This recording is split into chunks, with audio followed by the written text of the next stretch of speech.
So welcome, everyone. Hi. Hi. Let me introduce Mary Beth Applegate. Mary Beth Applegate has been part of our team for many years now. She was very instrumental in the 352 moments of Wallingford's history. And she's done this incredible historic tour of our South Main Street and so forth, all the houses of Wallingford. Mary Beth has got a deep history and a deep love of what Wallingford really is about. So without further ado, Mary Beth Applegate. Thank you very much.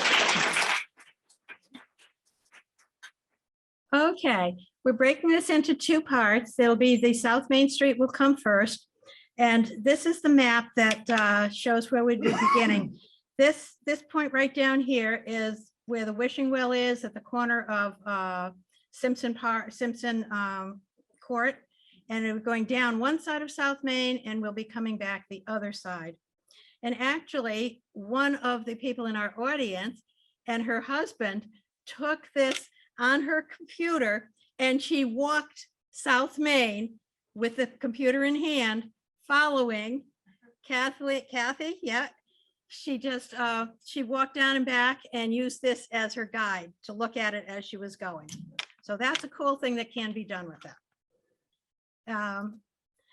Okay, Wallingford was settled in 1670.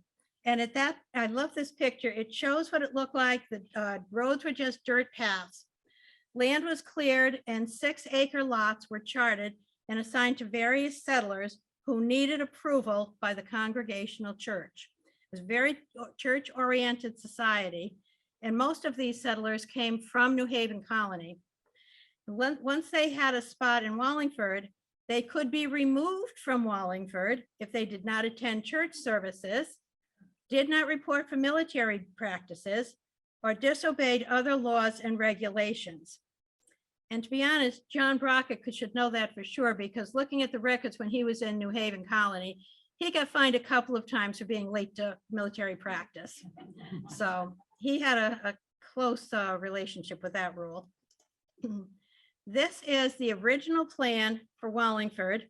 It was drawn out by John Brockett, who was a surveyor, and he's credited for doing the 9 squares in New Haven. After doing that, he was contacted by Elizabeth, New Jersey, and invited to come down there and lay out their town center as well. So he did that, and then he stayed there about 3 years, came back to New Haven, right about the time that they were going to be, settlers were going to be moving up to Wallingford, and it was asked that he again lay out the town for us.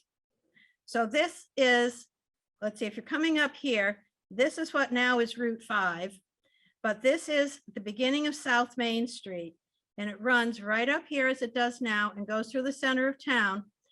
But at that time it was called Long Highway. And it was pretty much following Indian paths that had come through here. And that was one of the ways that they determined where they wanted to put the town of Wallingford, because both John Brockett, John Moss, and Abraham Doolittle were deputies from New Haven to the capital, which was up in Hartford. So whenever they went to meetings, they'd be riding up on horseback through this whole area, following the Indian paths, and they got very familiar with that part of town. So when they wanted to expand, they went to the elders in New Haven and asked for permission to have a new town, and they defined where it was in relationship to the Quinnipiac River. And that's how they knew where this was. And John laid this out, and each of the families was given a 6-acre lot along Long Highway. Some of them were also given further out fields and planting areas further out into the countryside, but at least they had the locations along here on North and South Main Street. And we'll touch back on this further along when I want to show you where one of the houses was that that's on here. We're going to start with the names of the streets as they were back at that time. As I said, South Main Street was called Long Highway. Ward Street was Gravel Hill or Cross Highway. Center Street was called Burying Ground Hill, And that's because the cemetery was at the base of it in the lowland. Christian Street was first called Peck Lane, and then it became Mixed Street. Colony Street, Route 5, was called Country Road. North Elm was Lower Street, and North Main was Upper Street. So we are beginning on South Main Street. Let's see, can I remove the line up top here? It's covering my first line of text. I think there's a way I can probably move that. Across here, it's right across the first sentence. Okay.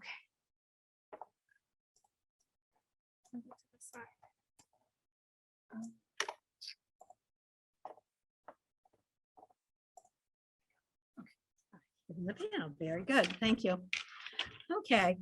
Along South Main Street, you're going to find the Village Green, and I'll be showing you where that is.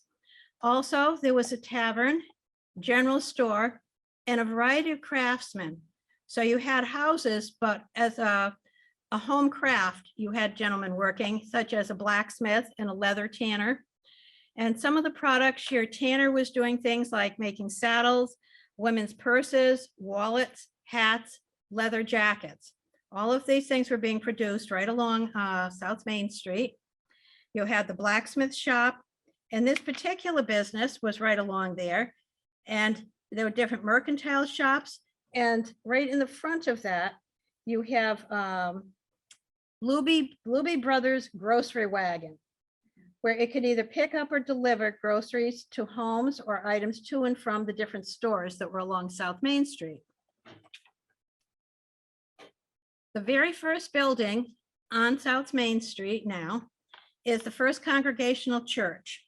And it wasn't always there. When I start to do North Main, I'll show you where its original location was on the other side of the street.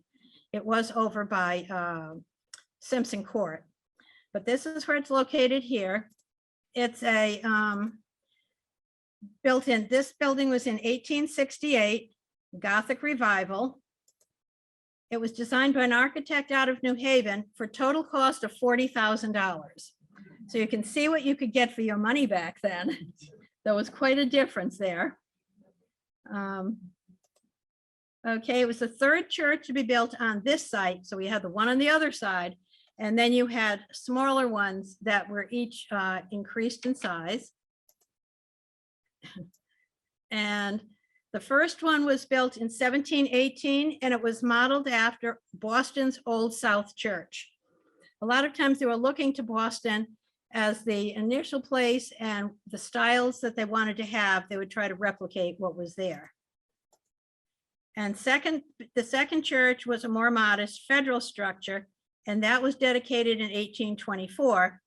So you can see it was about 44 years later that they built the one that's currently there at the top of the hill.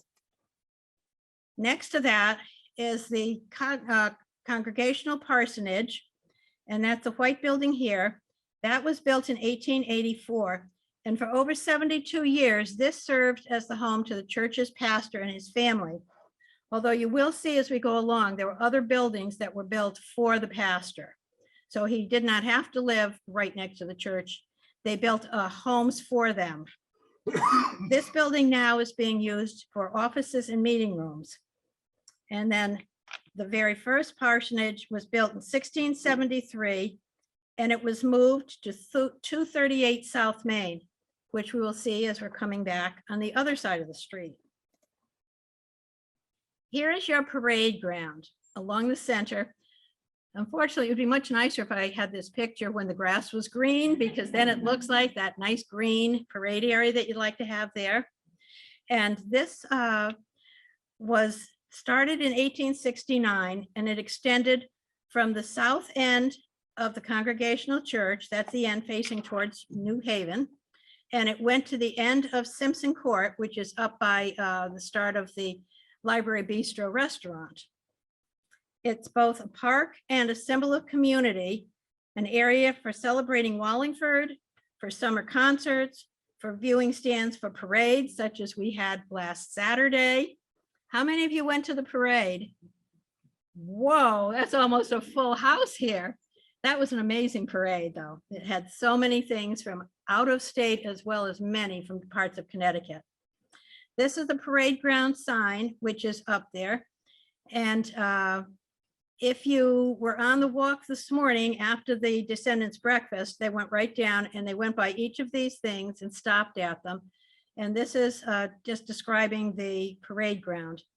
I'm not going to read all the little signs because you guys can go and look at them walking along the street corners. Now, as we come up towards the town hall that's there used to be this beautiful, beautiful estate, and this was the Judd Mansion. And the Judd factory was down at the foot of the hill, and they did a lot of metal work with, they did bookends, and they did curtain rods and that sort of thing that they would create. And he had a lot of money, and he built this house up here. It was built in 1887 next to a large open lot. The Phelps School for Girls, now he only stayed in it. He died after about 8 years. So he only lived in this mansion for a very short time, really. And after that time, they weren't sure what to do with it. And so they were renting out sections of it. The Phelps School for Girls, which was on North Main Street, and you'll get to see where that was, that rented here in the front section from 1910 until it closed in 1916. Excuse me, I'm fighting off a cold. The Elks Club also met here for many years before they moved across the street. Now, in the back of the Judd Mansion was their carriage house. And this carriage house in the back is the one thing that still remains. So if you go up to the town hall now, you can look around to the back and you're going to see this building down here on the corner. And that carriage house was moved to the back corner by Prince Street, and it's currently used by Public Works for storage of some of their materials and trucks.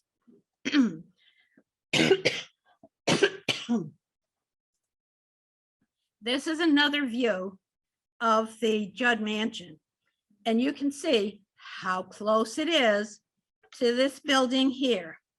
This was Lyman Hall High School, where it originally started in 1916-17. It was built next door to the mansion. And this picture makes it look like there's only a couple of feet between buildings, but I understand there was enough room they could put a fire truck in through there or whatever to get back there. And on the sides of this building, which is no longer Lyman Hall High School, but down on the bottom on each side, you can see the marked doorway for boys on one side and girls on the other, because you weren't letting them all in the same doorway. So they had to be on separate sides. Now, this picture, I've been told, was after a major food drive was being taken up by the Elks Club. And these are all the vehicles filled with the food that was collected and about to be delivered. Anyway, by 1955, this beautiful home was demolished. And Lyman Hall High School was built in 1916-17. Designed by an architect out of New Jersey, John Simpson, constructed by Lewis Miller Company of Meriden, at a total cost of $226,000. So you compare that to $40,000 for the Congregational Church, and you can tell even then prices had been going up. It was later used for the Robert Early Junior High School, because Lyman Hall was going to get its own new high school. And that is not on this presentation because it's across town. It's on the east side of town at the, out in the vicinity of Resurrection Church. So it was used as the junior high from 1957 to 79. It was then converted to the current town hall. The previous town hall was on Center Street, and it's not included in either of these. I do have a presentation on Center and Choate property, but This one, you're only going to get to see a piece of the tower of it on the North Main Street side. And it mentions here the boy's name carved on the south and the girls on the north. The next building of interest as you come along here is the Franklin Johnson Mansion, which also is the American Silver Museum. It's officially called the American Silver Museum at the Johnson Mansion, and it's owned by the Wallingford Historic Preservation Trust. And they received the building in 1992. At that time, the American Silver Organization in Meriden had gone bankrupt in the 90s, and they had to dispose of all of their silver, and there was a lot of places vying for it. Providence wanted it all moved up there to put it in the center of Providence. But what they ended up doing is splitting it between the Meriden Historical Society and the Wallingford Historic Trust. Unfortunately, they got their choice first, I think, because when I see what they have up there. However, they do have a beautiful collection of the silver down here. The building itself is a stuccoed Italianate structure. Inside, you find a beautiful Victorian furnished home. It was built for Franklin Johnson, who was a middle-class farmer and owner of considerable real estate. He owned acres of fields and orchards on North Turnpike Road, which is now Ashlar Village. He owned almost all of that acres, and they were visible from the cupola at the top of the mansion. So he could actually, this was before all these high trees were grown, he could go up there and he could look all the way from South Main Street across town and watch his fields, making sure there were workers out in the fields when he wasn't there. So he could see it across from the top. Now, this building is on the National Register of Historic Places. The original cupola that was there was destroyed by a storm in the 1930s. However, in 2003, Wallingford Historic Trust had a new one designed and built exactly like it, and it was hoisted with a crane, which located it on the top of the building, so it looked like the original cupola was there. In the back of the house, there's an outhouse, which is built of the same structure, same stucco style as the house. It also has a matching cupola on it. So, this is to show you some of the things that are in the house. In 1996-7, Joseph Hortense bought the house at 153 South Main from the estate of Charles Cluley, who was kind of a historian around town at the time. And it was donated to the trust for use as a silver museum. And it was after, as I say, the American Silver Museum in Meriden closed. And they have many displays of using the Victorian furniture as a mode to display the silver. Now the thing, and I'm hoping that I'm set up to click into the internet. We'll find that out in a minute. Okay, I'm getting the okay signal. What they've done recently is they hired a gentleman who came down and photographed the entire house. And if you click on the website, we're going to see if we get there. Perfect. Okay. Here we are at the Johnson Mansion. So maybe you want to know what it looks like before you're going to go out there. So I start off by pushing a button in the center, and there's the rooms of the house. And wherever you see a little dot, you can jump to and show what's going on. So if you want to go into this room, you just click into here and you're entering the room. And I know some things have been changed already since the time that this was filmed, because right here, they have a beautiful, beautiful secretary's type desk, which came from the Victorian bed and breakfast when they were selling off all of their equipment. Yes. You're sharing because people at home can't see what you're doing. Oh, okay. I'm only going to be on it for a minute and then go I out of know, it. but they'll. Okay. So as I say, you can go around the different rooms, and then you can go back out into the hallway, you can go down the hall, go into, here's your south parlor over on this side. So you can move throughout the house. And it's particularly good if there's someone who's homebound or can't get in or can't walk up to the second floor. You can use this to either go upstairs and see the bedrooms, or you can go down to the gallery downstairs, which is where the silver that's not on furniture is on display upstairs. So that's a really nice feature they have there now.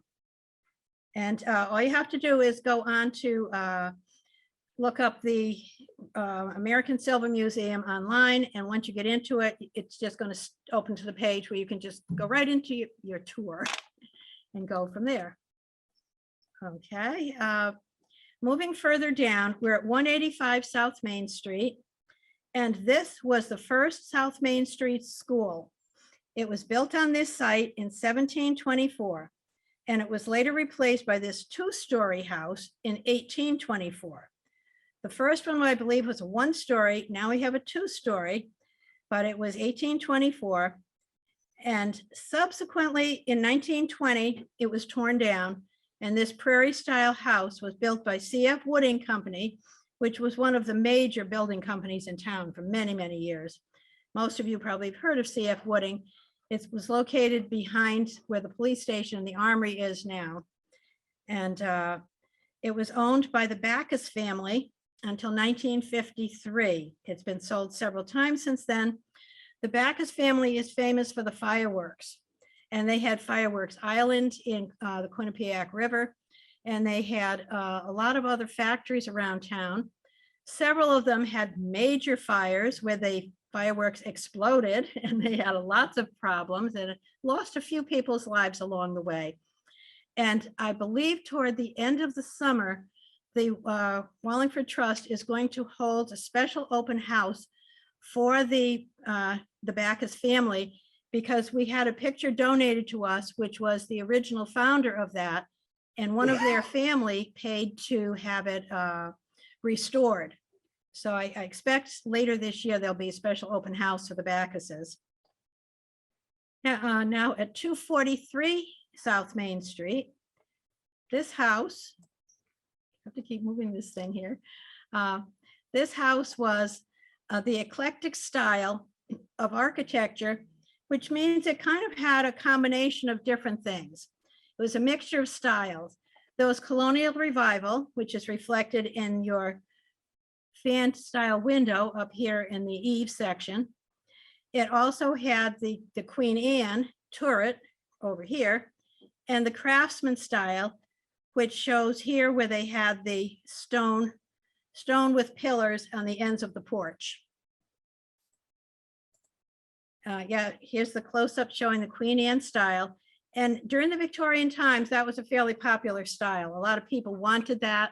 It made the house look more elegant that way. At the turn of the century, that house was the home of a Mr. and Mrs. William J. Casey. And Bill Casey was a volunteer fireman. He was a buffer at Judd Company. He was a renowned dancer, baseball pitcher, and a local temperance advocate. So this gentleman was involved in a lot of various areas of town, doing many different things. Now, this is something that's a new project. Well, it's an old and a new all at once. This sign here was at the corner of Parsons Street, where it cuts off of South Main. And as you approach the corner of Parsons Street, this was a memorial that stated route of George Washington, 1775 and 1789, Wallingford to Durham. And this was one of the times, there were the two times that George Washington came through Wallingford. The first time was during the Revolutionary War, and he was out here getting weapons. He wanted to buy ammunition from Caleb Atwater, who had a location over where Choate School is now. In fact, the building is still there. He then came, the signs actually start over on South Turnpike Road on the far side of town. They came across Tully's Road. Then they took a right and they went down toward the Wallingford Electric Division. And they followed through all the way through town and out to Durham. And this picture right here shows what happened with many of them. Because they were made of bronze, they were stolen for their value. So they were vandalized. You can see this is the pole with no sign on it. And it was during the 80s when that was fairly valuable. So many of them were vandalized and stolen. Come on. So as something to add to the thing that we're doing right now, the Jubilee 350 plus 2, they had 14 new plaques and posts installed where every one of these was. And this is a new composite material. A company, which I believe is in Wallingford, created these signs, which have the same information, 1732 to 1932, which was the date the old ones were installed. And the Public Works Department a week ago just completed changing out every one of these signs with the plaques and the posts. So those are going to be up, those are all updated and should last for many years. And supposedly they can't be pulled off of there, they're mounted in a certain way. So this was all a gift from the Wallingford Historic Society, who paid to have this done. So that was just really, you can give applause for that. They want to do something special. Yes, do you have a question? No, the sign itself, I believe it was a company in Wallingford, and I'd need either Bob Devaney or Bob Beaumont, but they could tell you where it was made, but it was a company that designed this particularly for these signs. Okay, the next house is right after you cross Parsons Street, and that's at 309 South Main. It was called the Philander W. Hall House, and that was built between 1840 and 1860.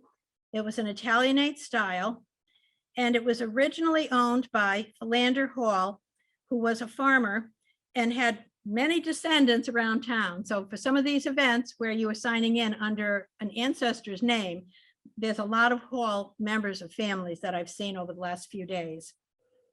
And it has a number of different styles of porches here. As you can see on different sides of it, there's porches from all directions. And this is, as I say, this is on South Main. And right now you think of South Main as being mostly residential homes. Well, at that time, there was a huge apple orchard located south of the house, which would be facing toward Route 5, going back that direction. And that's the same as you'll see when we get to North Main for the Moses Y. Beach House, because at that time, he also had all of his gardens and orchards behind the house on North Main, and his were going all the way back down to Route 5. So that was a huge amount of land that he owned in the back, beautifully landscaped as well. On this house in 1880, the land was valued at $7,000 and the building was $5,200. Nowadays, if you look when it last posted for sale, the current estimated value is $500,000. And that's for only not even a half acre of land, 0.48 acres. So you can see the difference in cost as it's changed from 1880 to today. Now we are crossing the street at that intersection where we just crossed the street to get to this house. Now we're going the rest of the way across to come back on the other side of South Main Street. Over here at 238 South Main, around 1940, this is what the house looked like. And then here it is, much updated for now. You can see the difference. The porch overhang has been removed. They've got a decorative porch and railing right across the front of it. This house was built, was the Reverend Samuel Street House. It was built in 1673 and 4. Architectural style is a salt box colonial, and you can get the view of the salt box coming down the back side here. Now, this being a 2-story salt box, it doesn't go all the way to the ground. Some of your salt boxes, as you'll see up at the Royce house, it goes practically all the way to the ground. It comes way down deep in the back. Samuel Street was the town's first congregational minister. He immigrated from England in the 1640s, graduated from Harvard in 1664, moved to Wallingford in the 1670s. And at that time, one of the first Wallingford taxes, which at that time, instead of calling them taxes, they were called rates, was to cover the cost of a house for the new minister. So they collected this tax from all of the residents to purchase a house for the minister. And some of the original profiles of the house are there, but many of the features have been modernized. And I imagine inside, fireplaces were probably changed, because back then they had like a fireplace in every room, and many of those things have been changed as houses were updated. Now at 218 South Main Street, we have this home, which is shown, and you can see how, again, it's been updated. The color, it just really stands out now when you look at it. But that was built back in 1800 in the Federal style. And a particular note is the Georgian entry with the fan light over the door. And you'll see that on a lot of the Victorian homes, because that was very popular. Again, just like the Queen Anne turret, it was something that would dress up the house and make it look more elegant. Excuse me. The original owner of the home was a Captain William Todd. He died in 1869 at 84 years. He was the head of the local militia in the early 1800s. He was also a carpenter by trade, and he assisted in the construction of the beautiful Moses Y. Beach home, which again we'll see on North Main Street. Now we have the Samuel Parsons House, which is currently better known as the Wallingford Historical Society. Its architectural style is Dutch colonial. It was built in 1759, and this home does have one of those new street signs out in front of it. This is probably, let's see, 1, 2, 3, 4, 5. This may be about the 6th one of the 14, as I picture where they were going into. So that's right out in front. So if you want to see one of them very easily, just pull up along in front of the Historical Society.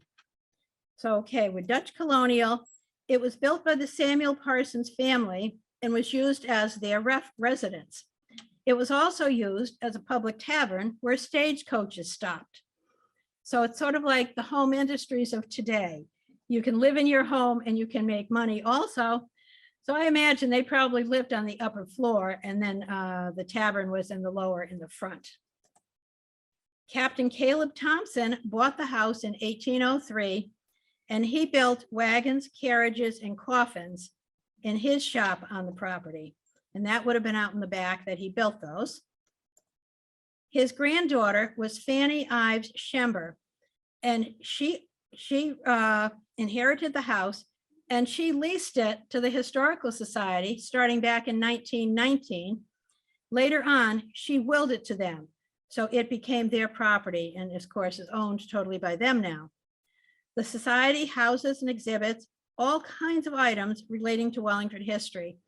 And this week in particular, because of the Jubilee week, they're going to be open every afternoon from 1 to 4. So you can go there. Today, they had a revolutionary, Civil War militia presenting in the backyard. And across the street, the Johnson House had the Lebanon militia from the Revolutionary War. So we had presentations going on both sides of the street. But the rest of the week, it's open. You can go through it, but we're not having special guests there this time. Prominent features of this home were 2 massive chimneys, a gambrel roof gabled dormers, 12/12 sashes on windows, which most people nowadays rue the thought of having to wash windows that are 12/12 because you have all those little panels that you have to clean. And it had double raised panel doors. And in 1982, this was listed on the National Register of Historic Places. There's a question, yes? Between the historical house and the slide before, there's a house that they basically rooted down to the ground and rebuilt. Is that still considered a historical house? not a historical house, no. It's been completely renovated. It wasn't historic enough to get on my slides to start with. And now it's amazing as you watch the house go up. It looked like a fairly small house that fit there. And then over a period of almost a year, they tore it all apart and kept expanding and expanding. And it looks lovely and it actually fits now that it's done. But yes, but that would not be considered a historic home. Once it's torn down and changed like that, it's lost all of the features and the history. The next building is considered the Wallace Carriage House. It's currently the Elks Lodge, and it's done in a Victorian style. And this original section of the building is the Victorian house featuring a bracketed Italianate cupola with a pagoda roof. And as you'll get to the next house going down the street, it's either one or two houses further down, you will see the Wallace home to which this carriage house once belonged. It was built to serve the Robert Wallace House, which was at 136 South Main Street. And many additions have been added to this. You can see you have your center part, which was probably original. You have a section to the side and a section over here. And they hold many events, and you can rent that building if you're going to have some kind of a festivity, party of some kind. You can rent from them for the evening. It's now used mostly for social functions. And then the very next house next door was another one of the congregational ministers. This was Reverend James Dana. His house was built in 1760. And what goes with this house and with Mr. Reverend Dana is what's known as the Dana controversy. And there are books written about the Dana controversy. And it was the home of Reverend Dana and his wife, Catherine Whittlesey. And as you know, the Whittlesey Street is just a block down from South Main. You had a lot of marriages of the big families in town amongst themselves. So he had married Catherine Whittlesey. He was ordained as the minister of the Congregational Church in opposition to a large proportion of the members of the society. It was contended that he was not, quote, orthodox in sentiment. And after his alleged ordination, they claimed it wasn't valid. So they were battling back and forth, and the church kind of split up.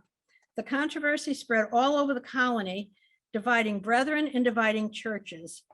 And a number of the people from the church went up and near where St. Paul's is now on North Main Street, they built the Wells House, and there was the Wells community, which was some of the dissatisfied members of the Congregational Church. So some years later, in 1772, they worked out a kind of amnesty between the two to bring them back and connect them again. And Reverend Dana continued for a while longer as the Reverend. But it took quite a while, and it really caused a stir all over the state of Connecticut. Now here on 72 South Main Street is the Frank Wallace House. This is the one that goes with that carriage house we saw a minute or two ago. It was again constructed by C.F. Wooding Company as a home for Frank A. Wallace. And Wallace was the president of the R. Wallace and Sons Manufacturing Company, a local silverware company. What was happening in this time frame in the 1880s, particularly, silverware industry exploded in the area. Both Meriden and Wallingford were considered silverware cities of Connecticut, and actually that was what they were considered from Europe when they were coming over to purchase stuff or to buy from overseas. And there's stories about some of the silver makers over in England who had developed a tremendous knack for being able to design silverware with particular new patterns and things.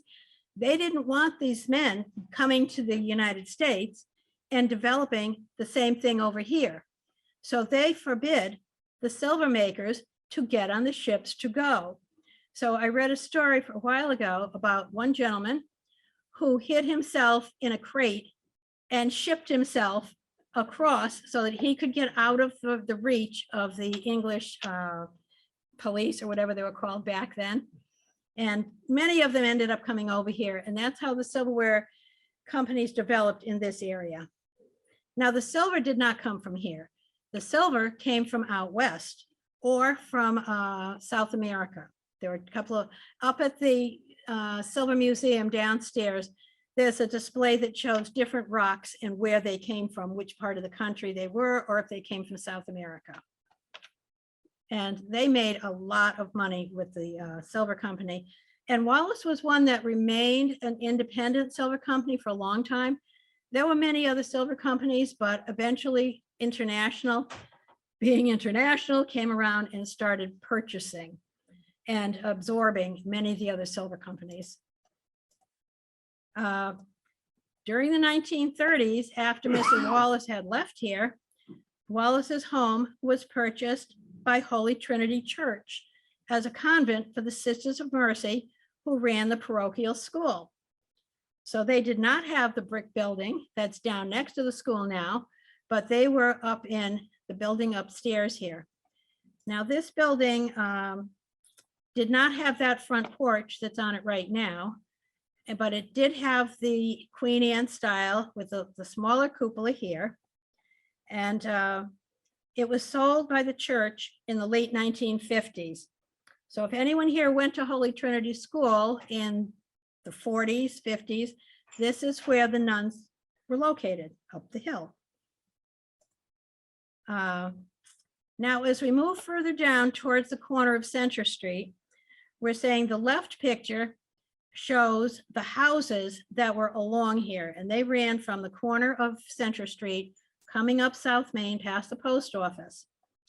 And those houses were used as rental properties for people at the top of the hill. But they ended up being vacant. I don't think they kept them in very good repair, and they ended up vacant by 1962. Shortly after that, Carabetta Enterprises out of Meriden built a medical professional office building on this site. That was around the late 1960s. And it's ran for a while. It's been vacant again for quite a while. And I know several years ago, plans were submitted that we're going to change this into apartments. And to the back of it, you go into, and then you can go out the back and you're in the parking lot that's behind the post office. And they were going to have an entry there, and they were going to have a rooftop terrace restaurant. And it got approved, and it sounded as if it was going to be very popular. And a few months back, there were dumpsters outside of this building. And a friend of mine who lives across the street from it said, yeah, they were emptying an awful lot of stuff out of there. But then everything stopped up again. So I don't know what's going to happen.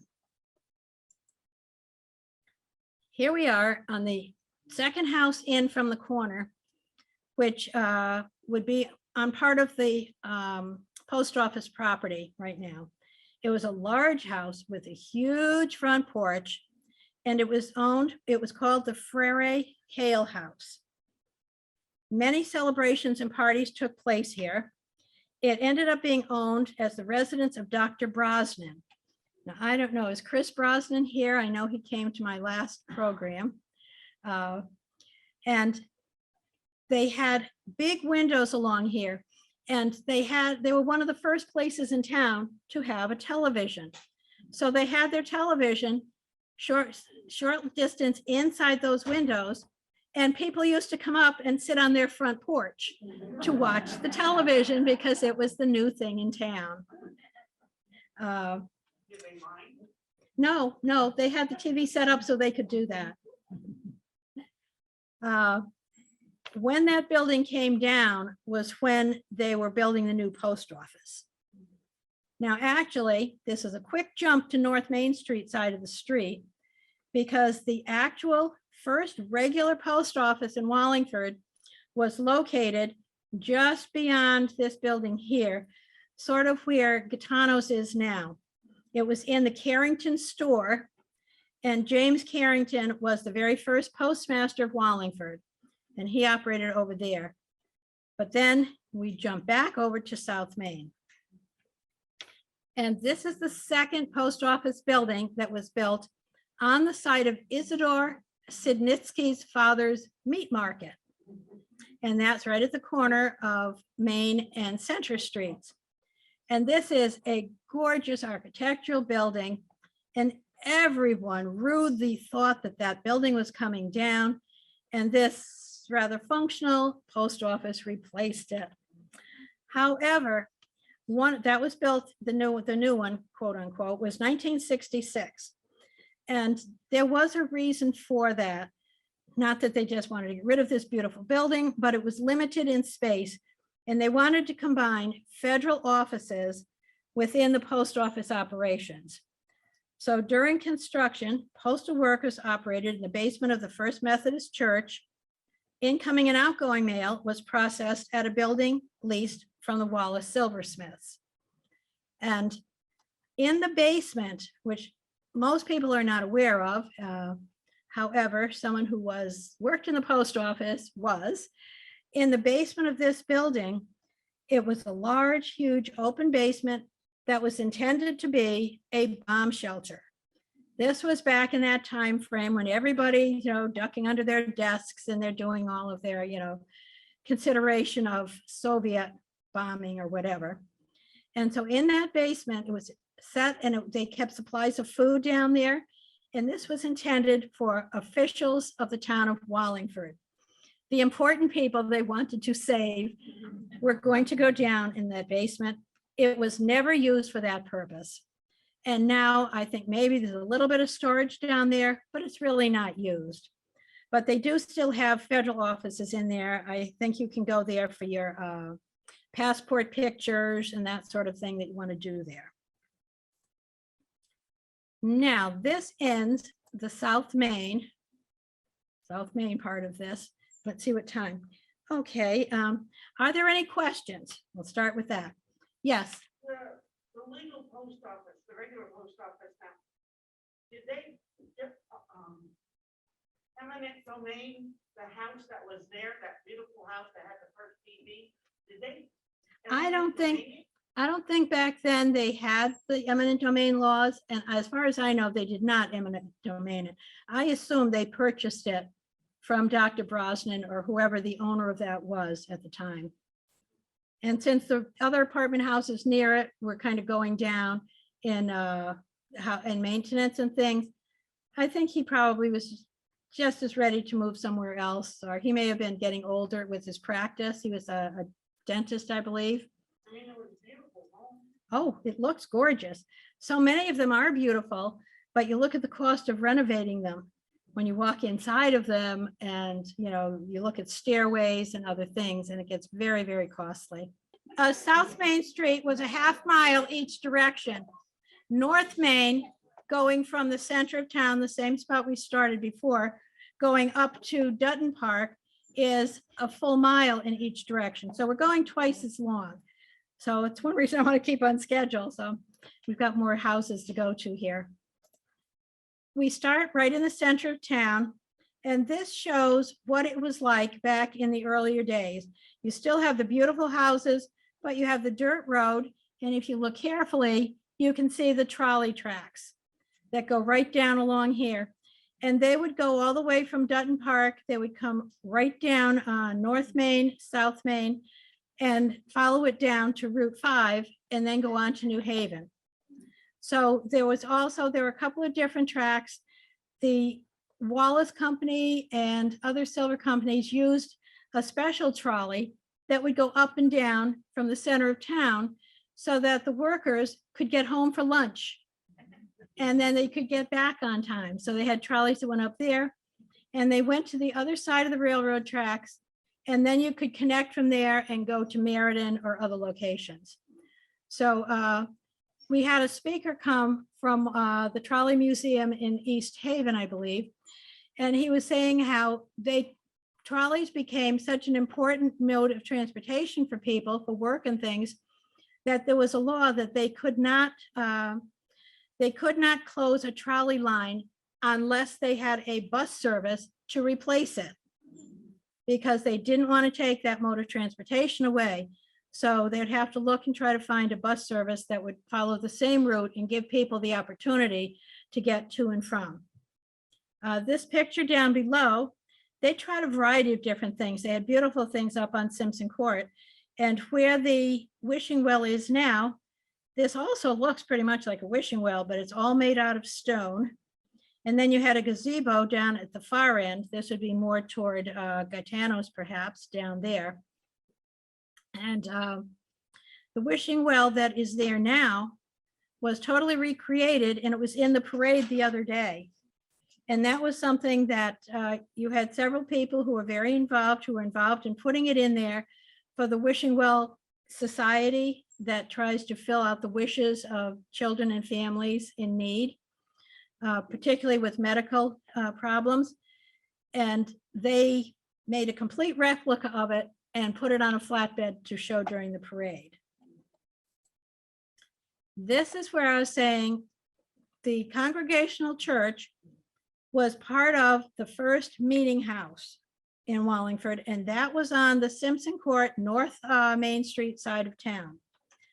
So November 27th, 1678, figure the town was only formed a short few years before that. But in 1678, the first meeting house was approved. It was 28 feet long and 24 feet wide, built of wood logs. It was erected in the open space, now called Simpson Court, north of the present Congregational Church, which is on the other side of the road. During the time that this was being built and before it was King Philip's War was going on. That was between 1675 and 78. That was between the Indians and the New England colonists. Metacomet was the Wampanoag chief who adopted the name of Philip. Thus, it became known as King Philip's War. Seats were provided at the door for soldiers since there was still a fear of Indian incursions. Then in February 1689, the town built a fort around the meeting house to provide even greater security, even though there were very few battles or skirmishes after 1678. But they were being very careful, and so they had their security there. 92 years later, the first of the three Congregational churches was built at South Main Street. So I thought I was going to jump back to that, but I didn't. But we all saw that on South Main. That was when it went to the other side of the road. Now on the corner, 106 years later, we had this monstrous building. They called it 4 stories, but also had a lower basement level. As you went down Center Street, you had storefronts. And that was built in 1887, and that was done by the Simpson family. It was a complete commercial block. Prime movers, along with Wallace and Sons in the silver industry, were in there, and it became known as Simpson Court. Simpson also had a silver company. There was a Simpson Silver. Originally, it was 4 stories with the 3rd and 4th floors containing the town opera house. And they had operas there for a number of years. And then the first movies in Wallingford were shown up there in the opera area from 1910. And Mr. Simpson was then the owner of the movie theater. As you went down Center Street here, there was the movie theater, which was owned by Simpson. And there were probably 2 or 3 others on Center Street at various times. One was called the Bijou and other names.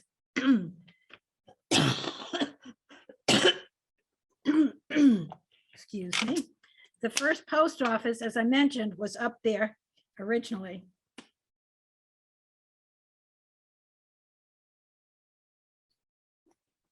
And that was in the 1890s to 1913.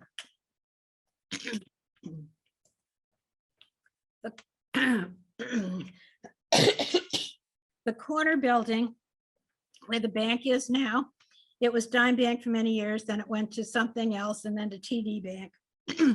But that was originally J.P. Stevens and Company. And he sold clothing, gentlemen's furnishings, goods, hats, caps, and things like that. He later expanded into women and children's clothing. He came to Wallingford in 1883, and he opened this haberdashery up on the corner there. He was an active taxpayer in terms of bringing electricity to town. And if you go down Center Street to the corner of Fair Street, there's a large house right in the corner, which was currently for sale because Attorney Gowan was no longer in there. And the dressing room, which was up in the corner of Center and North Main Street, has bought that building. It's a beautiful big building. And their concept is that they're going to do on the upper floors where they have different rooms, they'll have different bridal rooms. So that if you go in for a bridal gown fitting and that sort of thing, you would have your own room in a particular decor. You could go in and you'd be trying, they'd bring the gowns in and stuff. So I think eventually that's going to be a very beautiful spot on the corner. But back in those days, they used to use advertising cards as opposed to newspaper advertising and things. So there's a whole stack of them at the Historical Preservation Trust, the Johnson Museum there. There's a whole box full of different cards that different businessmen use to advertise their business. This is showing reliable clothier and hatters. And this one is talking about great something or other here. It says, by the sweat of their brow, and it's showing work clothes for men. And this dress is on display on the second floor of the Silver Museum in the southeast bedroom. And it's a beautiful silk and embroidered type dress. It's actually two pieces. It's got the top, it's got a wide belt, which then has a skirt to it. And this was donated by the great granddaughter of J.P. Stevenson. Her name is Janice Butler.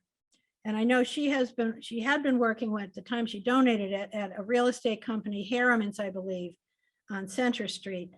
But she said she had moved it so many times when she had moved, and she said, trying to keep it safe was such a problem. I was afraid that in desperation, I was just going to throw it out someday. So he said, I thought it better that it go to the museum where it could be displayed and enjoyed, which we agreed with. Now we're going down to 2 through 6 North Main Street. And this is now TD Bank. And you notice it's no longer a 4-story building. It's been done over and the colors are really much more attractive, very beautiful. And they have commercial stores along the right-hand lower end of it and office space up on the second floor. At 2628 North Main Street, this was built known as the Wilkinson Block. The building was built in 1930 for George Wilkinson. And the storefront has been modified to show a colonial style.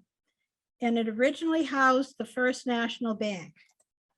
And for many years, Stimson Pharmacy was located here. And I imagine a lot of you remember going there. That was one of the popular pharmacies right in the center of town. Right now, it houses Body and Soul Day Spa in this part of the building. Now, the next building is not there any longer, but this is called the Carrington House. And that gentleman, Mr. Carrington, was the one who was known as that first postmaster. And the interesting thing here, during the Revolutionary War, the royal governor of New Jersey was William Franklin, son of Benjamin Franklin. And he was known for his loyalty to King George. So he was arrested and he spent several months under house arrest in the Carrington House. And they chose this because being that he was the governor and related to Benjamin Franklin, they weren't going to throw him into an ordinary jail, but this was a place they could keep him. And Wallingford was known very much as being a reliable, patriotic stronghold. So they felt it was a good, safe place that they could keep him here. The Carrington Kirtland store was also on this site, housed the first post office with James Carrington Esquire as the postmaster. And after that, it was the Dickerman and Reliable Hardware. And I'm sure a lot of you remember shopping there. I remember my husband going in and getting things from the hardware store. And right now, that's the location of Tavern on Main. Okay, so this is a Gaetano building, but it was Carrington's, and it did have General Washington or Governor Washington spending a little time there. Now at 4650 North Main, the historic name of this business was the Masonic Temple. Its style is Classic Revival. And it was built in 1911, and the original owner and occupant was the Masonic Temple. The lower floors were rented to small businesses. And this is still the location of Masonic Compass Lodge number 9, which you can see up on the upper floors where they have their symbol on the outside of the building. And that is still there. Now we come to the building, which someone here was saying that looks a lot like that old post office. Well, it really does look a lot like the old post office and the beautiful old post office. And this site was owned by Samuel Simpson, a wealthy local industrialist.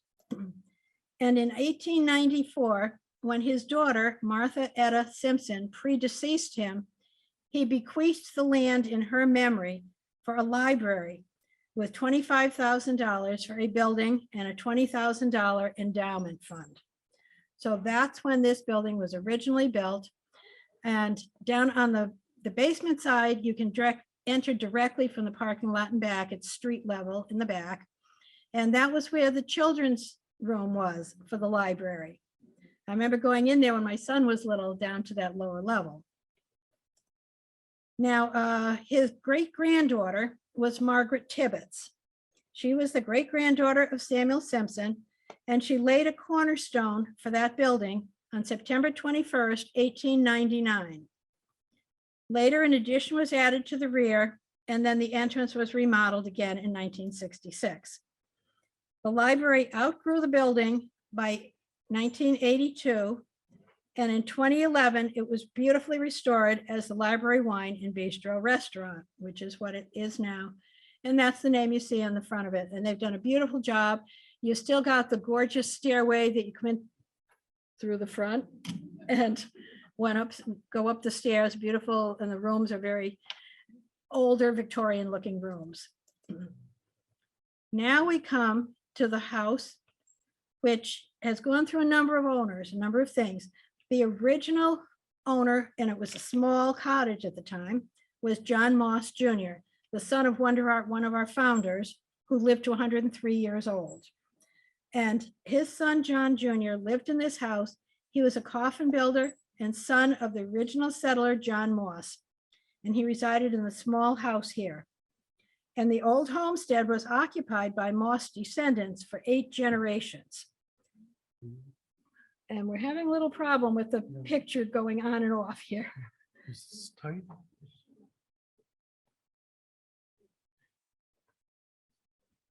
Oh, it comes and goes.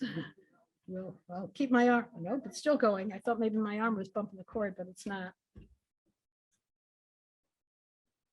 Yeah, that's my husband. Now it went off. That looks like that's having something. Now it's back on again.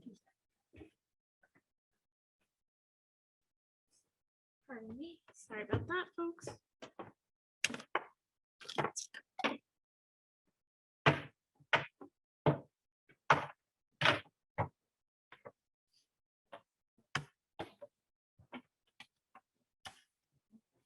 This on the video thing. Pardon? I hate to have this on the video thing Oh, I cut that out. on YouTube.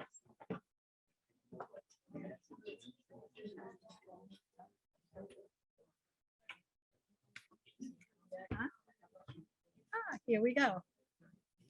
Let's hope we stay solid now.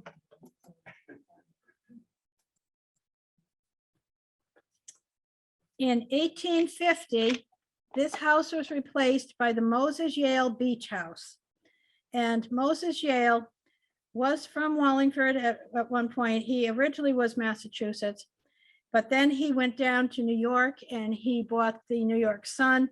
And there's a whole storyline about Moses Yale in New York. And he was also involved in the Spanish War out in, what date what are we talking out there where he went out? Yeah. With Pancho Villa. Anyway, he was connected with that. But he came back to Wallingford and built this home.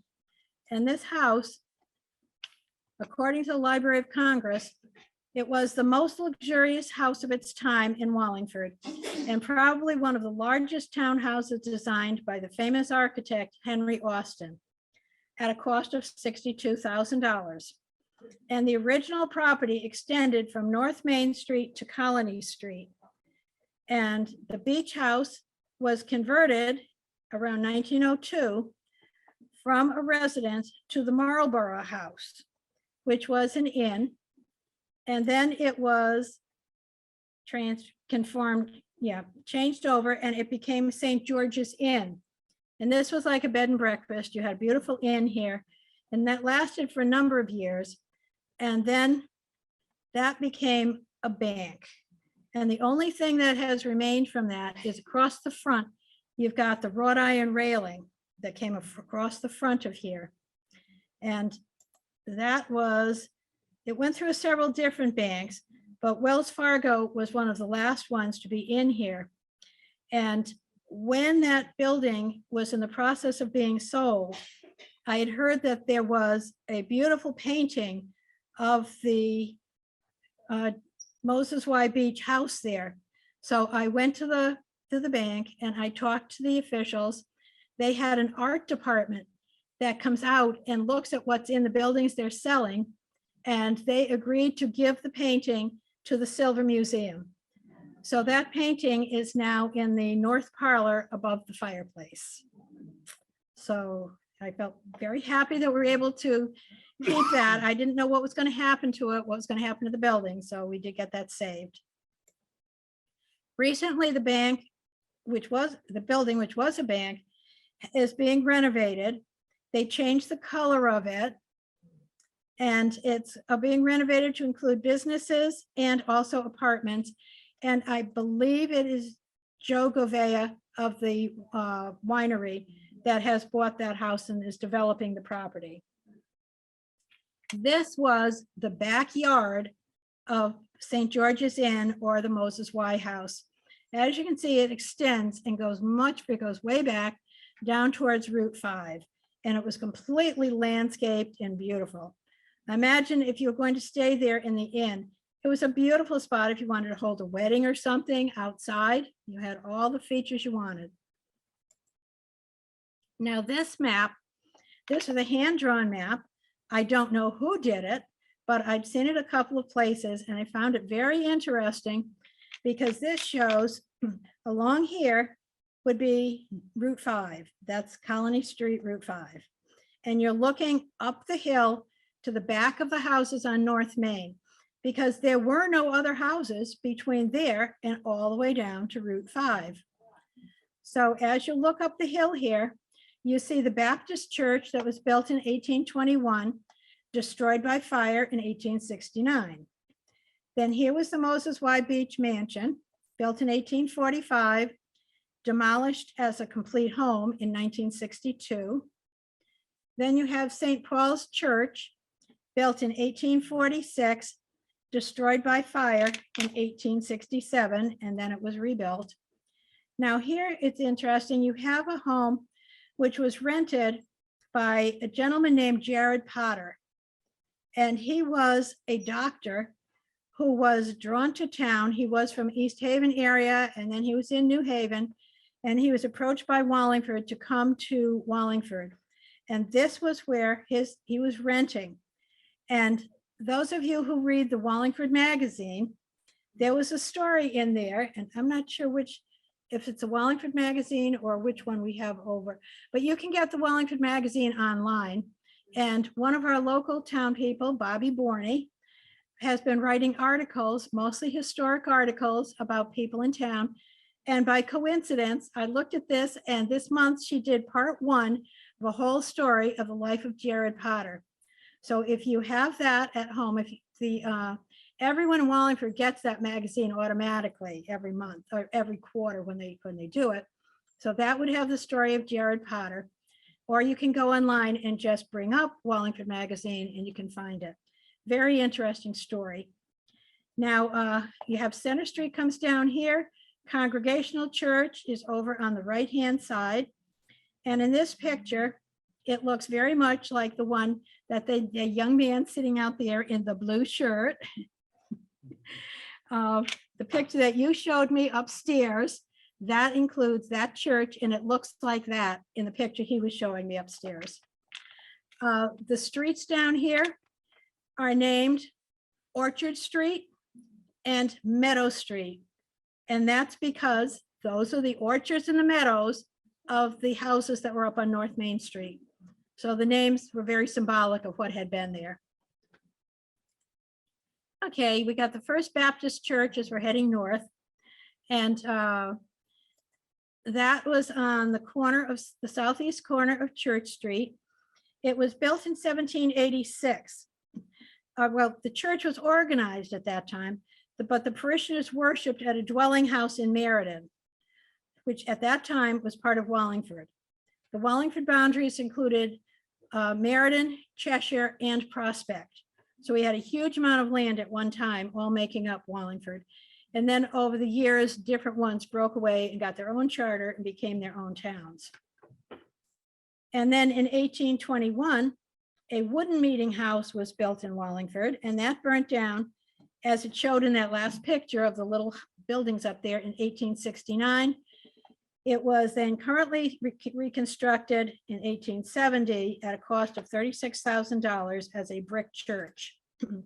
It's Romanesque revival style with the round arched windows and the dominant spire, similar to what you have at the Congregational Church and down at Holy Trinity. They all are known for their tall, steep spires. And its basement, because it's on the corner here and the hill goes down next to it on Church Street, the basement area is walk-in from the parking lot. So they can have all of their meetings and things down on that level, and people go right into the building without stairs or anything. Here on the opposite corner of Church in North Main, this was the Methodist Church built in 1896. And it shows it under construction and completed here. On the first day of its dedication in 1897, $3,000 in pledges was raised from parishioners toward a $4,623 mortgage. So they were practically able to pay it off at the beginning. Then in 1926, a fire threatened the church.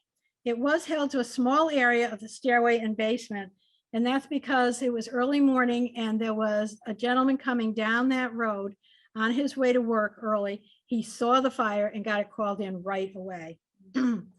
But there were two other church fires that year. One damaged Holy Trinity and one destroyed the Advent Christian Church. So I don't know what the rage was on fires. They never did find anybody or come to any conclusions. Then as this parish grew, a new church was built in 1963 up on Rock Hill Road. And that's where the Methodist Church is located now, Rock Hill Methodist. And currently an office building stands on that corner. Okay, next we're coming to where the Wallingford Library is now. And this is the home that was there, and someone out here asked about that during the break. And that was called the Simpson Tabor House. It was a beautiful big home here, and it was moved so that the library could come here. I was on a committee to determine what was going to happen with this house and what kind of library was going to be built here. It was back and forth what kind of style they wanted. Some people said this didn't fit the character of the neighborhood, it should be something else. And that went on for almost a full year. But they had to determine what to do with this Tabor house in the first place. So finally, a councilman, Tom Solinsky, stepped forward, and he said he had land out on Scard Road, which is quite a ways out in East Wallingford, heading toward Durham. And he said that if he could buy the house for $1, he would move it. And that's exactly what happened. If you drive out on Scarred Road, you're going to find this house. It was beautifully restored, and it sets back in that area. It was built originally in 1840 and bought by Samuel Simpson. He was an industrialist and philanthropist at the time. In about 1867, it was extensively redesigned by New Haven architect Henry Austin, giving it the Renaissance revival features. And then it was 1983, it was moved to 1370 Scarred Road to make room for the new library. And Mrs. Tabor, who lived in the house, was given an agreement that she could stay in that house as long as she was able. And she stayed there a couple of more years, and then she went into a retirement home. Now, the interesting thing here, this was built by Samuel Simpson, and his great-granddaughter of Samuel Simpson, Margaret Tibbets Tabor, who laid the cornerstone back in the 1899, at 83 years old, she came out and laid the cornerstone for the new library. And she did this with a special silver trowel that had been made for the old library. And here it is, and it's upstairs in the library here. As you walk in the front door of the library, on your right-hand side, there's a glass window that looks into the Connecticut room. And the Connecticut room is, usually you can't go into it. You can ask for items and they'll bring it out or something. But the window that goes along there has a shelf, and there's more than ever out there because of the Jubilee going on. But one of those items is this silver trowel that was used for both the old and the new library. And it's printed on there, presented to Margaret Elizabeth Tabor by Library Association, September 21, 1899.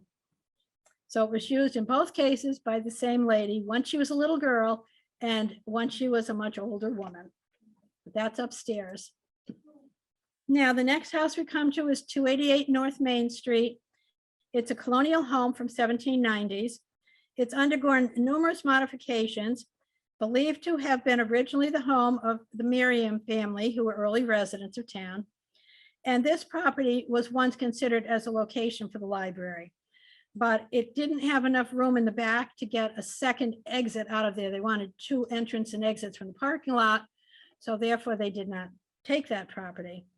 But what I like about that, it has two hitching posts along the front here, and they're onto lot left. There's probably maybe 10 in all of Wallingford. But these two hitching posts are right along Route 5 here. And these are granite, I believe. There are others that are wooden that are really not in very good condition. And as you see, it's pointing to where our two little stones are. Now, hitching posts are obvious walking by in the street. But what does history hide from sight? Behind North Main Street is this building. And you could ask yourself, is this a three-car garage? Or is this an original horse barn being used as a garage? And Walter Yascott was the previous owner. I believe the house was sold within the past year.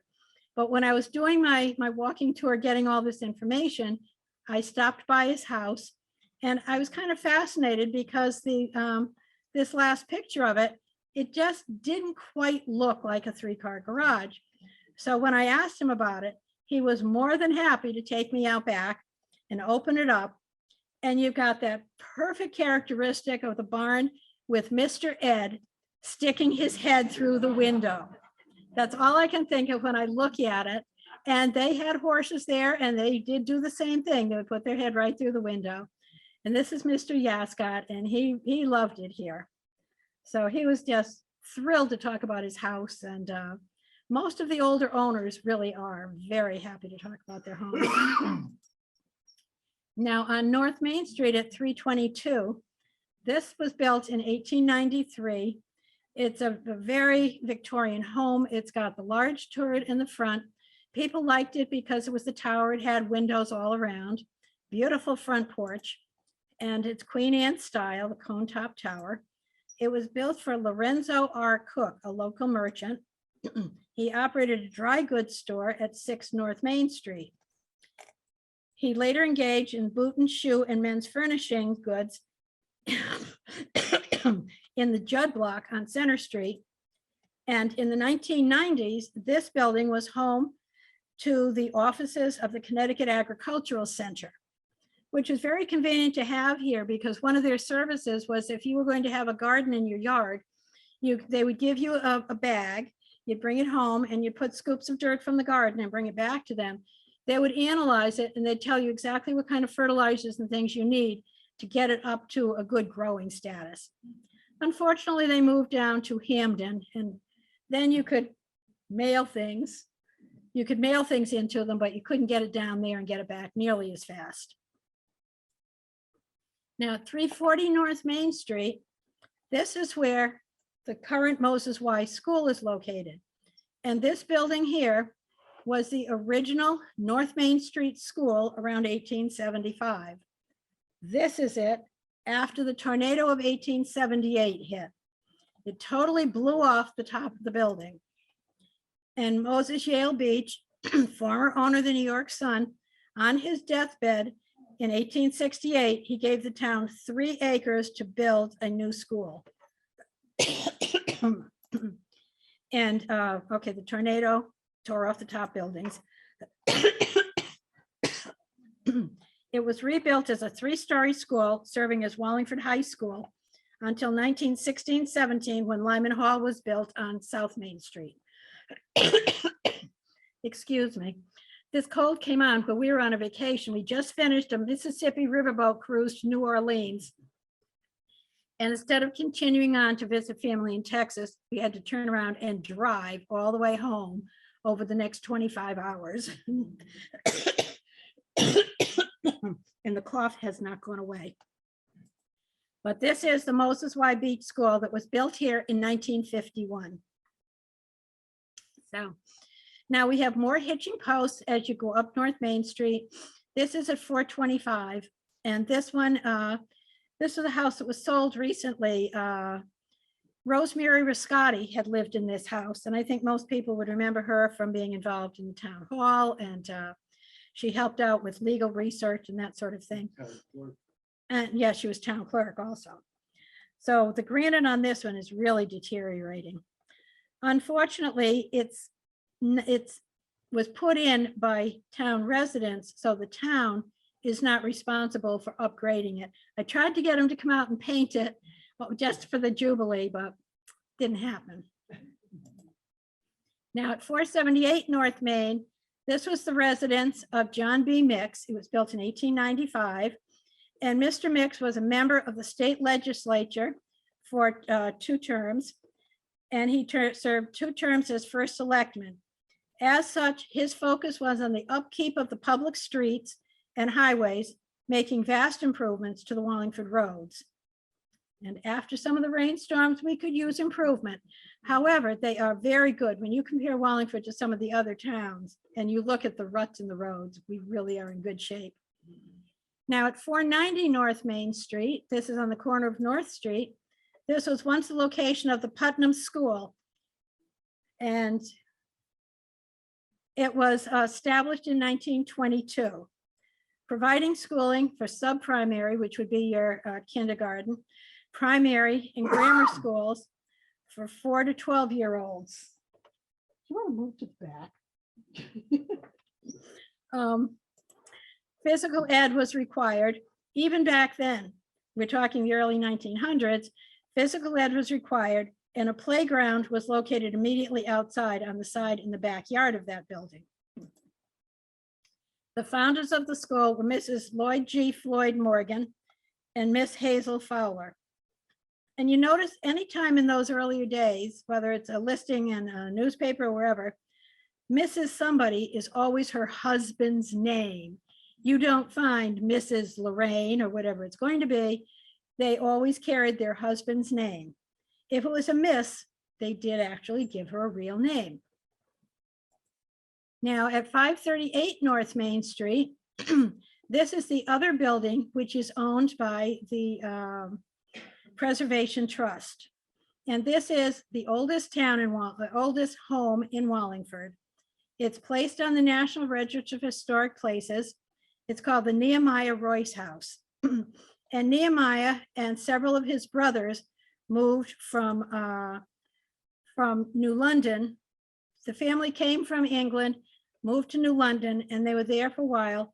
The father actually gave land to two of the brothers, hoping to keep them in the area. He'd like to have his family close. However, they wanted to go to a less developed area. So they were considered actually among the early residents of Wallingford. And that house was not always at this address on North Main Street. We'll see when we come back on the other side of the road. It was originally across the street at 499 North Main Street. Now, the Royce family had many generations here, and then it was left unoccupied and it got really run down. And there were two sisters in the Royce family, Helen and Lucy, who lived in Hartford. And they were looking, they heard about the house down in Wallingford. So they wanted to find it and see what was happening to it. And it was about to be destroyed because another house was going to be built on that other property. And they were told if they could move it within 1 week, they could have it. So they had the house moved kitty corner across the street. And I know that Bob Beaumont from the Historic Society, his grandfather talked about sitting out there and watching the house be put up on rollers, and they'd roll it a little ways, and then they would, the horses would go forward and they'd push it further till it got across the street here. And that's where it now stands.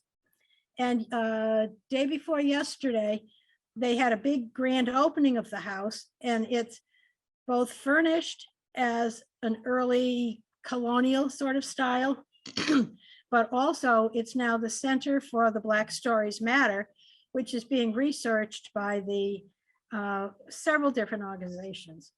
They put in a witness stone at that house for a Dick Freedom, who was an enslaved man from Wallingford and at one time owned by a member of the Royce family, although I do not believe it was at that location. It was a Moses Royce. But then down at the, which church?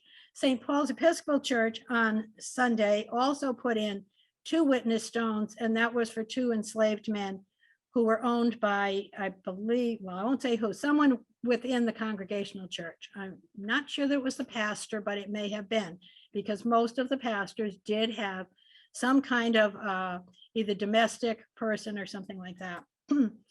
But in the 1940s, the house was restored by the Society for the Preservation of New England Antiquities, and they were out of Massachusetts. It was later used for residential housing by Choate Rosemary Hall, and then it was donated to the Wallingford Historic Preservation Trust in the 1990s. For years, it was a red house, and people got so used to it that when it went white, they were saying, why did they do that? The house has always been red. Except no, that's not quite true. They had paint analysis done on the house, and they found out that originally for many years, the house had been white. And then sometime, some years ago, it went red, and now it's back to white. And there was a beautiful model, large size model of this house that was in the parade on Saturday. So those of you who were there perhaps recognized what the house was and where it's located. But it was painted white again back in 2012, so about 10 years ago. Ceilings, floors, walls, and stairs have been restored to their original appearance, and it is open for tours every afternoon this week. Again, the trust had the same gentleman come in that came for the Silver Museum. And if you go to the website and you click on the wallingfordcthistory.org Royce House, you are going to get to tour that. The one difference is that right now they have all of the posters and things in there for the Black Stories, which take up a lot of the space. But this is the inside of the house. You walk in, you have your upper stairway, and it opens up, and you can now walk between the rooms. You can come into, this is the east parlor looking out on Route 5, out on North Main Street. The chest that's right here was made real early on by Caleb Atwater when he was 16 years old. So that's several hundred years old. And there are different things here. So again, just like with the other house, you can move through it. You can go to the different rooms. You can go upstairs. Or you can go up there this week and go in and have an actual look at it. And after that, I think it's going to be open probably, I think they're going to take turns maybe between opening the Royce house or the Johnson house, because we have limited number of docents to lead tours. And if anyone is interested in being a docent at one of these houses, they give you complete training. And it's only going to be, it's not that often that you do it, because it's only open usually once or twice a month on a Saturday. And that's from about April to Christmas time. So if you are interested, definitely stop up there and let them know that you'd like to do that, because we could really use some more docents. Now we will go back to here somewhere. Go back, here we go. Okay. When you go past the house, you're now getting to the end of Dutton Park. And to your left, there is a large park down there. And this was in 1913, Mrs. Benjamin Harrison purchased the land across from In Memoriam Cemetery, which is going to be shown over here. And this was to ensure that the park-like setting around the cemetery would stay that way, because her husband was buried here. Originally, there was only the Center Street Cemetery, but then some of the families wanted to have a quieter, out of the center of town. So that's when they wanted to have the In Memoriam Cemetery, and she wanted to ensure that it was going to stay this way. Further down the street there, which is Cedar Lane, there is a baseball field and tennis courts maintained by Park and Rec. And right here at the very end of North Main, there is a North Main extension that goes out from there, but this is where this ends. There's the In Memoriam Cemetery, designed as an alternative, chosen for people who wanted a quiet park-like setting. And as of 2018, they have just added a half-acre area for the burial of pets. So if you have that dearly beloved pet that you want to be able to visit his gravesite, they do have an area now where that can be done. So now we are coming back, but we're going to stop at Dutton Park first and see what's on the park. It has the Soldiers Monument, and the park itself is 1/4 of an acre. It was created by the Arthur Dutton Post 36 of the Grand Army of the Republic, organized in 1869 by 10 veterans of the Civil War. And they, in 1885, the Post raised $8,000 toward this project. You had so many people with memories of the Civil War and relatives who were deceased due to the Civil War that it was evidently easy to raise the money toward the project. And then by 1889, they had 100 members of the Post. It started with 10 and they ended up with 100. And the park was deeded to the town in April of 1904. Now, the things that are on the park, you have a Soldiers Monument that is here, and that appears, there were many monuments produced for 30 years after the Civil War. By 1900, many of them were beginning to reflect a Beaux Arts influence of classical style, but Wallingford chose to do the traditional design, and that was adopted in 1885. Contract price for that was $2,150, and that monument weighs 45,100 pounds. Also on the green there is a cannon on the front of the grounds. You have the Veterans Memorial, which is a black kind of, I don't know if it's slate or exactly what it is, but you got a black there with all the names on it. And then you also have the Civil War Honor Roll with all of the names of Wallingford people who served in the, who died in the Civil War. If you go down to the Center Street Cemetery, in the back of the cemetery, there is a circle that's referred to as the Civil War Circle. And what happened there is after the Civil War ended in 1865, many of the soldiers were not brought back to Wallingford. They were killed in all different places in the southern areas, and some were held captive at Andersonville, and they were just thrown into trenches down there. So there were no monuments back here for them, but the government had said, if you provide us a list of the names with dates that we can verify, we will send you gravestones with their names and things. And if you look at that center street, that circle at the back of the cemetery, those were gravestones that came up from Washington. There was a group of the town council and some other people who put together the list, sent it to Washington, and they all came back on a railroad train.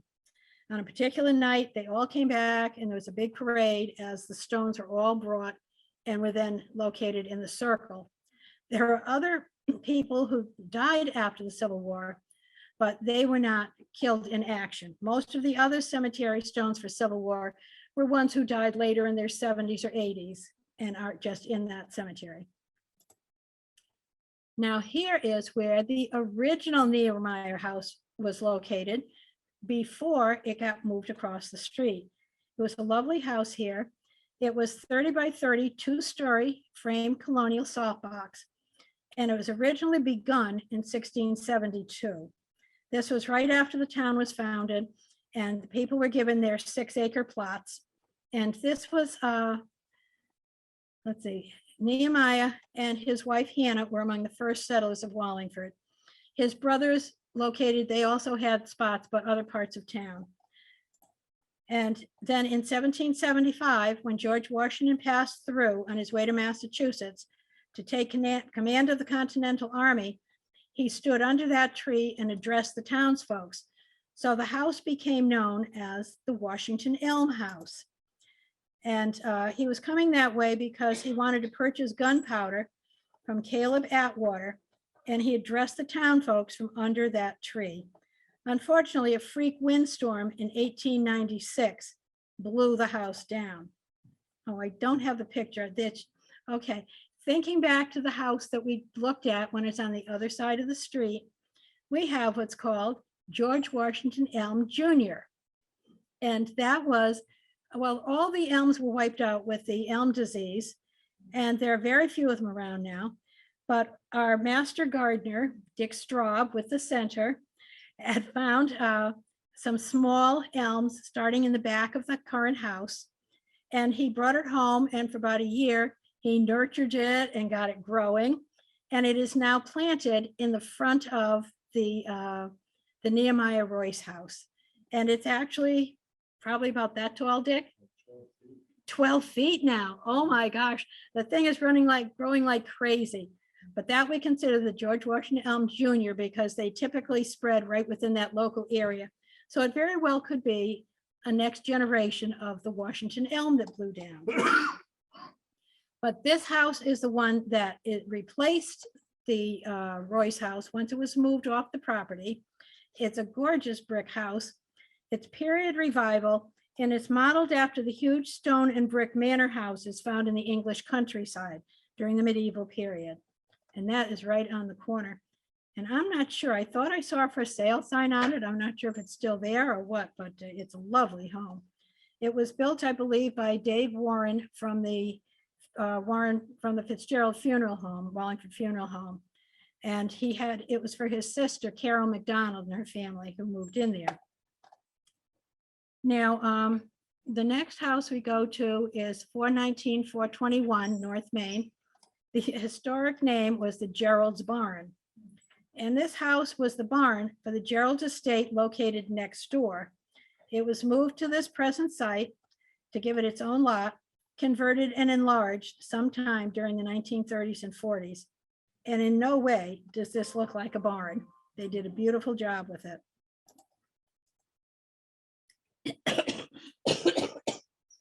Now, this is the Gerald's house, which is next door.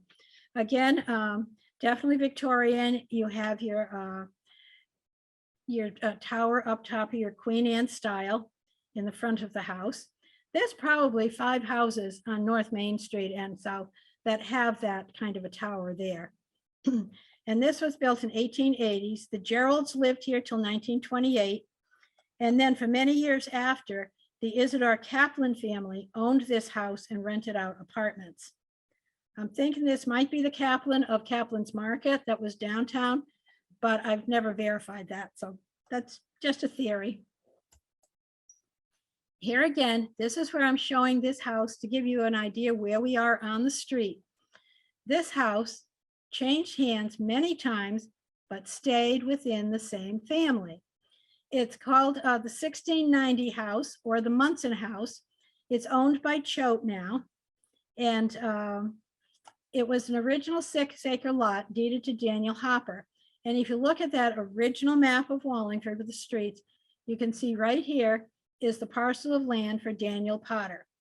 So you can get an idea where we are. We've been up this side from down here and we're coming back down, and that would be that house. And interestingly, when I presented this a while back at the senior center, one of the gentlemen sitting in the first row put his hand up and said, actually, he said, my wife is going to be teaching at Choate, and we've been assigned to live in that house. So it was great. He had me come out. I got to take pictures of the inside of it. And it was, okay, so it was first Daniel Hopper, sold to John Austin, sold to Samuel Woodruff, who built a Dutch colonial and moved the Austin house next door to the rear, as attaching it as an L. So now the house was a composite of two houses. And it's both Austin and Woodruff combined, 1690 and 1787. In 1807, it was sold to Jesse Hall, then sold to Lyakins Hall, who sold it to Sedgwick Royce, who sold it to Chauncey Hoff, who passed it to his daughter, Frances Hoff Munson, and to her son, Charles Munson. The house was severely damaged in the 1878 tornado and had major renovations both inside and out. It was bought by Choate School in 1972. And interestingly, all these people it passed from were all related, so that the house actually belonged to one family for 134 years before it was bought by Choate. And at the time, Choate was buying up all of these properties because they needed places for the staff, the faculty, to be able to stay while they were teaching here. Now we have what was the beautiful Victorian bed and breakfast. It was originally the Charles H. Tibbetts house in 1891, and it was once the site of a quaint cottage sheltered by grape arbors.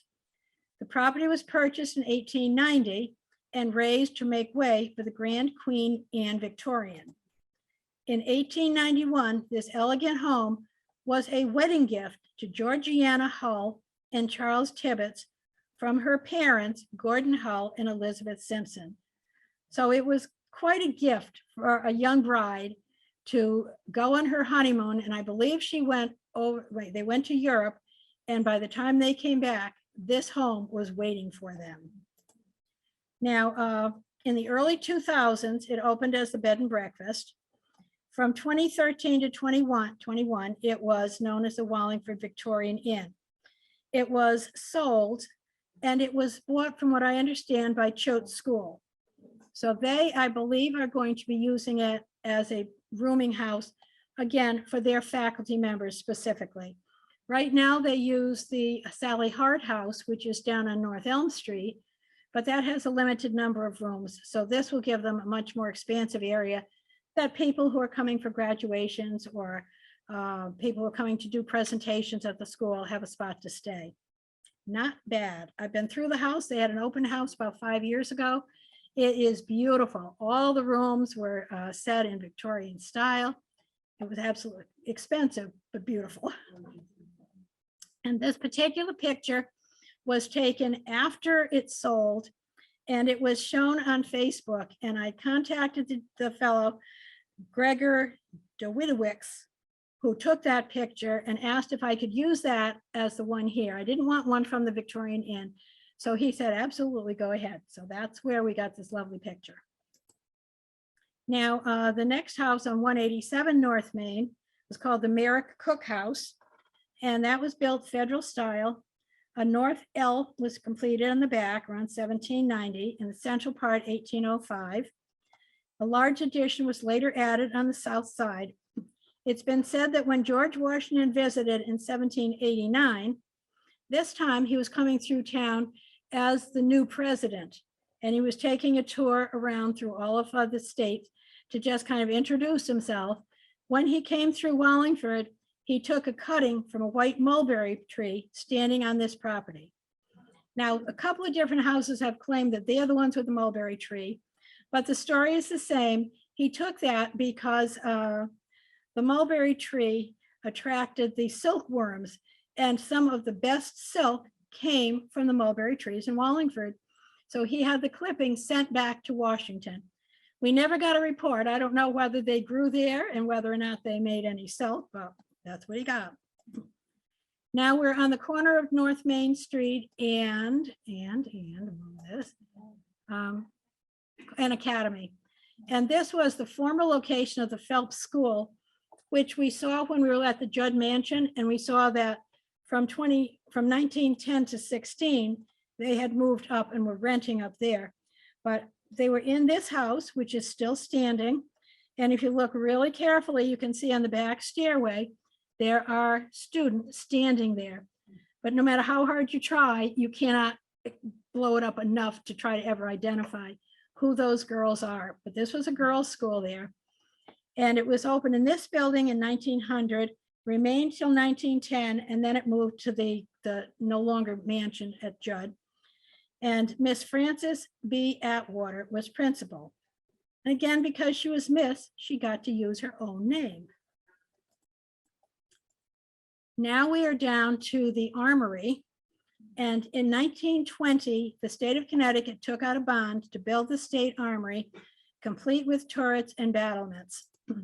This armory of 1920 introduced the first military presence, other than the fort way back in the 1600s, in this district.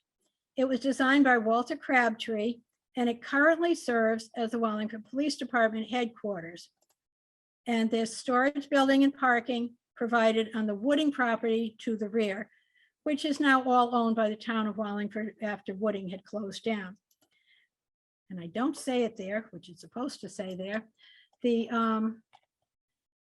police department is going to be moving out of this building in the fairly near future.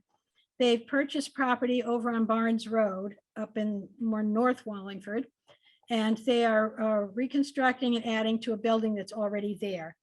And so the police department will be moving up there, and they feel it gives them good access with Route 68 to get to the different parts of town quickly and easily.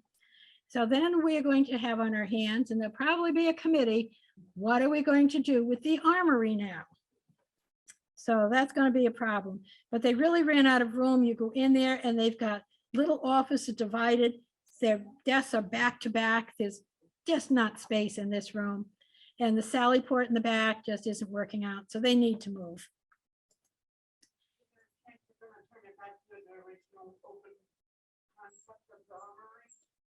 They're going to have to decide what it's going to be used for and who's willing to pay for it or buy it. Is it going to stay town property? Which I kind of doubt, because I don't see what the town is going to do with it. And so it might be someone else buying it, and then it's going to be up to them to how they're going to subdivide or whatever. But I don't think they're ever going to have it open like it used to be, open where the kids could play basketball and that sort of thing in it. And maybe a section of it could be for that, but it's going to be out of our hands. The building itself, not really, because it was 1920 that was built. So it's not on the historical register. Next door to that is the Tibbetts Firehouse, and that was built downtown in 1897. And their apparatus consisted of first-class steamer, hook and ladder, 2 hose carriages, and 2 of the former being drawn by pairs of well-trained horses. And this is a picture with the dark horses. There's another picture around that has the white horses, and they're absolutely gorgeous. But they kept the horses there, and that was who would pull the fire hoses and things to the different locations. Then at one time, there was a space between here. This is where that fire department was. And then this is the telephone company building, and the phone building used to be about 1/3 that size. And in between the firehouse and there was a house that was owned by Dr. Benjamin Harrison. He's the one who's buried in memoriam, and his wife bought the land to keep it park-like by buying the park below. And this is where they lived at one time. There's a house right in there. And then that house was torn down 1950. And the phone company that was just a central office has expanded and taken up a lot more room over here. So there is no space between it and the firehouse.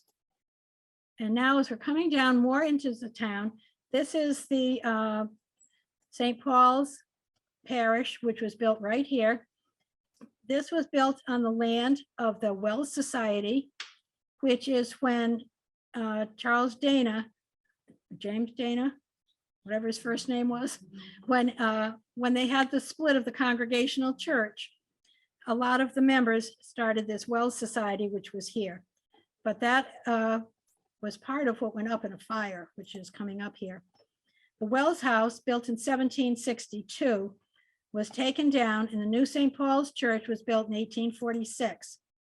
In the early 1860s, the church was modernized and redecorated at a cost of exceeding $2,000. And just 7 years later, a fire struck the church. The flames spread to the Union Hall, which was in south of that, heading towards Elm Street.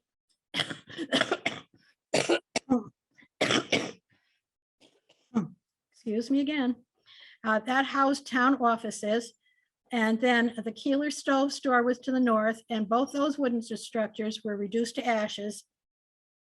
The loss was a huge financial loss to the church, with less than 1/3 of it covered by insurance.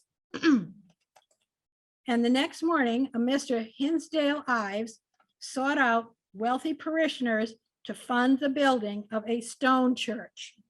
And Samuel Simpson contributed $25,000, Moses Y $8,000, and Mr. Hinsdale and others added $6,000 toward the $70,000 cost. The vestry assumed the remaining debt, which was later canceled by the church parish subscriptions. And in 1869, the new St. Paul's Church was consecrated. And now we're almost to the end here. This is the building that had the Kaplan's Market in the bottom. It was built in 1857 by William Wallace. It was a 4-story brick Italianate Renaissance revival. The first level is Portland brownstone, and the upper levels are brick. It originally had a balustrade and cupola up at the top, and they crowned the structure. Its high first floor permitted basement shop windows. So there were some basement levels down here that actually had windows, and you went down to them. It was used for business, residential, and clubroom purposes, and contained a large hall on the 4th floor. And about 1885, L.M. Phelps leased the space for his plumbing and stove business. And in 1888, he purchased 1/2 the building. 2 years later, the other half was purchased by George E. Dickerman. And in 1922, Samuel Kaplan bought the entire building and opened Kaplan's Market, and it has been known ever since as the Kaplan Building. Richard Kaplan closed that market about 1990, and currently the building houses a beauty salon, a jeweler's, and other small retail stores that are towards the back and kind of change around. Then we have the Stanley Bosford block, which was a substantial 3-story brick building, and he opened a saloon here. Felt there was a need for this in the town. Liquid refreshments were compounded and served on the street floor level, and the place was patronized by the better class of men and was proverbially the scene of gentlemanly sociability. So you can only assume from that what it was like there. Around 1900, George Wilkinson Sr. had a soda pop bottling factory called Blue Hills Ginger Ale and other beverages in the basement. And he also housed a local express office. The top floor contained a large hall used by the Wallingford Grand Army Post. And currently the building is used by an insurance company. Now our next building here was built in 1922. The First National Bank moved from its 1882 Renaissance Revival building at 35 South Main to this new building. This was the second home of Wallingford's First National Bank. It was constructed in a neoclassical vault style often used for banks. The town of Wallingford used this building for municipal office space for a number of years, and it has been used many different things, including a restaurant in the ornate 1920s era bank with soaring ceilings and a mezzanine. And unfortunately, that closed down just about 2 years ago. And I don't believe anything is being done in that building at this time. So now as we get closer to the corner, we have, let me go back here. This thing keeps popping up here. In the early 1900s, David Ravigno had a fruit and confectionery store located one building in from the corner of North Main and Center Street. So right along here, you can see all this fresh produce on the racks out front. And you can see it in this corner of this building that's showing it, it's over here.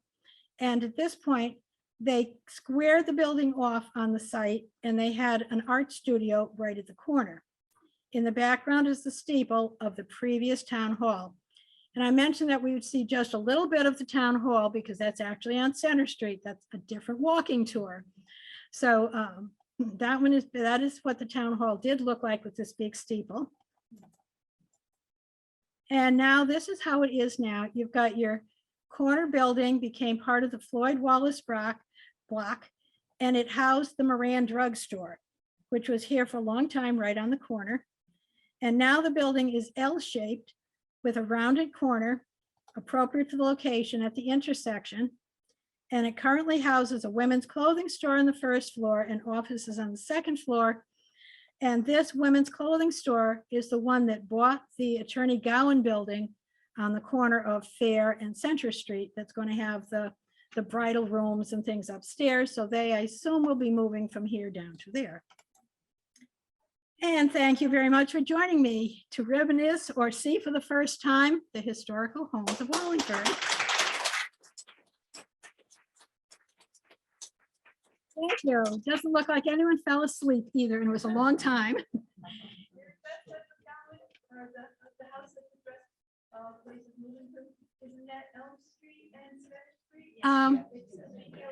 I'm sorry, it's not Fair Street. Diane is correct. It is Elm Street and Center Street, right on the corner there. Big, beautiful house with a gorgeous porch. And nobody sat on that porch to watch the parade. What a loss not to. Thank you very much.